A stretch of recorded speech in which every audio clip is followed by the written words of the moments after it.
E aí, mais uma vez estou aqui, né, com o canal Reveja, uma forma de tentar levar um outro ponto de vista para algumas coisas, né, um outro ponto de vista sobre alguns assuntos para vocês.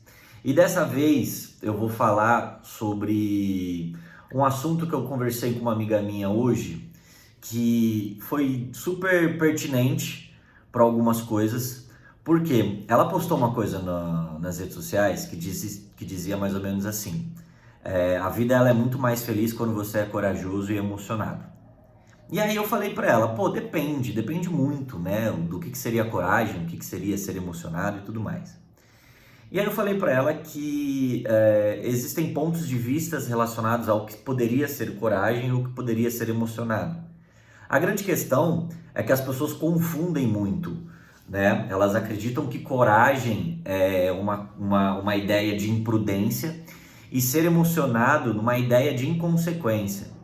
A coragem, ela é muito bem quista, vale a pena ter coragem a partir do momento que você olha para o cenário e toma uma atitude que não vai te trazer mais dor de cabeça do que benefícios, né? Por exemplo, você está no emprego e aí você quer pedir demissão do emprego, porém você não tem nada em vista, só que sua vida depende daquele salário, depende daqueles pagamentos e tudo mais. E aí você pega, num ato de coragem, você simplesmente larga um emprego sem nada em vista, você acaba colocando em xeque muitas coisas, né? Você precisa pagar conta, você precisa sobreviver, você precisa se bancar. E aí, quando você faz isso, é um pouco de precipitação, sabe?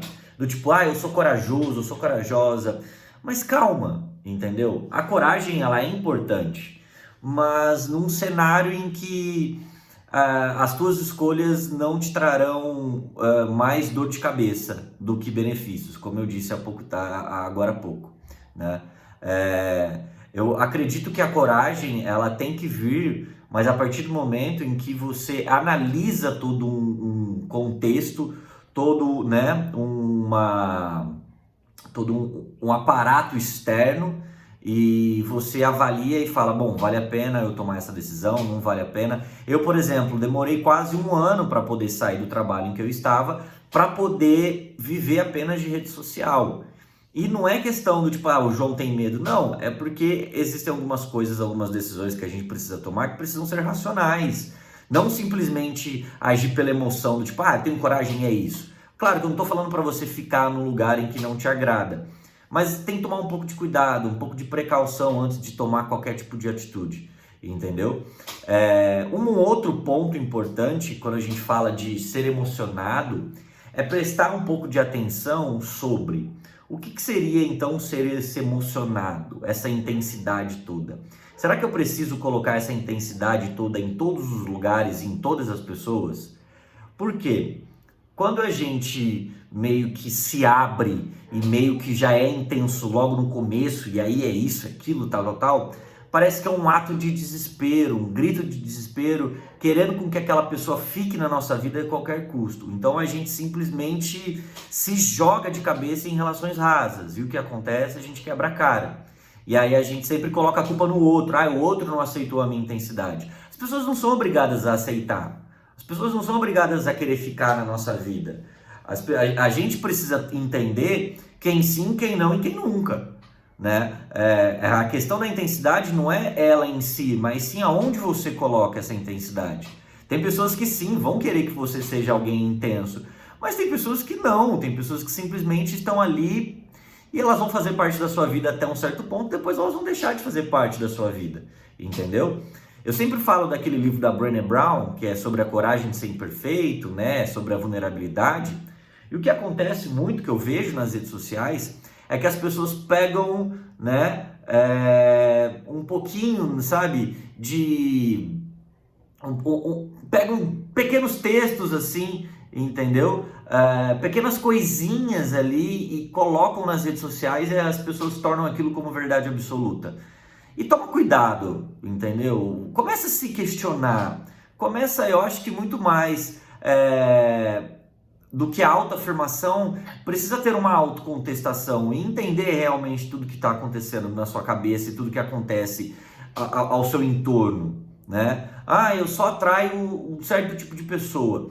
Tá, então entenda o porquê que você só atrai aquele certo tipo de pessoa. Quais são as atitudes que você tem, as escolhas que você faz, que você só atrai aquelas pessoas, entendeu? Eu acho que muitas vezes a gente tem que tirar a ideia de que somos coadjuvantes de algumas coisas, porque nós somos protagonistas. Tem coisas que a gente deixa com que o outro faz. Tem uma frase muito interessante do Marcos Lacerda, que ele falou num vídeo dele, que é um psicólogo que eu adoro muito, que ele disse assim: um navio só afunda quando a água entra, entendeu? Então, a gente precisa pensar um pouco e prestar um pouco de atenção nas nossas atitudes também. Pô, mas será que eu preciso ser emocionado com todo mundo? Será? Será mesmo?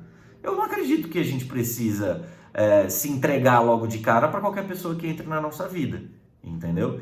Então reflita um pouco. Antes de fazer a autoafirmação, se conteste. É muito importante que você se questione e reflita sobre algumas coisas que acontecem aí dentro de você. Beleza? Tô ficando por aqui mais uma vez. Se você gostou, curta, compartilha, manda para quem você quiser, comenta. É super importante, se inscreva, ativa o sininho e tudo mais. Beleza? Vou ficando nessa. Um grande beijo, até mais.